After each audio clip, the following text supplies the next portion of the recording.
नमस्कार शेतकरी मित्रांनो, राज्यभरात जून महिन्यात दडी मारलेल्या पावसाने जुलै महिन्याच्या पहिल्याच दिवशी राज्यात जोरदार पुनरागमन केल्याचं चित्र आहे। राज्यात आजही अनेक ठिकाणी मुसळधार पावसाचा अंदाज वर्तवण्यात आला आहे। राज्याच्या अनेक भागात पावसाने सकाळपासूनच हजेरी लावली आहे, तर आज साताऱ्यातील घाटमाथ्यावरील भागात अतिमुसळधार पावसाचा इशारा देण्यात आला आहे। तर पुणे शहर परिसरात सकाळीच पावसाने हजेरी लावली आहे। पुणे जिल्ह्यातही आज मुसळधार पावसाचा अंदाज आहे।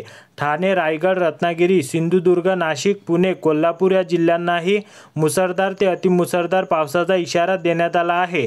सर्व जिल्ह्यांमध्ये येलो अलर्ट जारी करण्यात आला आहे। कोकणात काही भागात तुरळक ठिकाणी मुसळधार ते अतिमुसळधार पावसाची शक्यता आहे।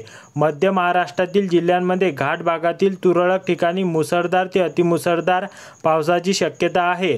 अकोला, अमरावती, भंडारा, बुलढाणा, गडचिरोली, चंद्रपूर, गोंदिया, नागपूर, वर्धा, वाशिम, यवतमाळ या सर्व जिल्ह्यांमध्ये येलो अलर्ट देण्यात आला आहे।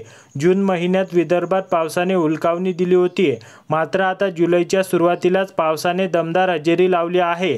तसेच मराठवाड्यात तुरळक ठिकाणी जोरदार तर मध्य महाराष्ट्रातही पावसाने हजेरी लावली आहे। सोमवारी सकाळी 8 वाजेपर्यंत नाशिकमधील दहादेवाडी मंडलात 145.3 मिलीमीटर तर यवतमाळमधील जवळा मंडलात 128.5 मिलीमीटर पाऊस पडला। यामुळे राज्यात पुन्हा पाऊस सक्रिय होत असल्याचे चित्र दिसून येत आहे। राज्यातील अनेक ठिकाणी मध्यम ते जोरदार पाऊस पडत आहे। विदर्भातील यवतमाळ, वर्धा आणि नागपूर जिल्ह्यात सर्वदूर जोरदार पाऊस झाला आहे, तर वाशिम, अमरावती जिल्ह्यात तुरळक ठिकाणी मध्यम पाऊस आहे। विदर्भात सुरुवातीपासून पाऊस कमी राहिला आहे, मात्र मागील 2 ते 3 दिवसांपासून पोषक हवामान तयार झाल्याने 2 दिवसांपासून भंडारा, गोंदिया, नागपूर, वर्धा या भागात बऱ्यापैकी पाऊस पडत आहे। त्यानंतर यवतमाळ, वर्धा भागात पावसाचा जोर वाढला आहे।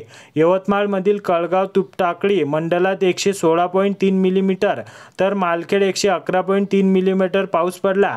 तर कोकणातही मागील काही दिवसांपासून जोरदार पाऊस पडत आहे। काही ठिकाणी पावसाचे प्रमाण कमी होत असले तरी सिंधुदुर्ग, पालघर जिल्ह्यात पावसाचे प्रमाण अधिक आहे। जून महिन्यात पावसाच्या असमान वितरणानंतर जुलैमध्ये शेतकऱ्यांसाठी आशादायी चित्र राहण्याची शक्यता आहे। जुलै महिन्यात पाऊस सरासरीपेक्षा अधिक पावसाचे संकेत असून देशात 106% अधिक पावसाचा अंदाज वर्तविला आहे। जुलै महिन्यात महाराष्ट्रात चांगल्या पावसाचे संकेत असले तरी कमाल आणि किमान तापमान देखील सरासरीपेक्षा अधिक राहणार आहे।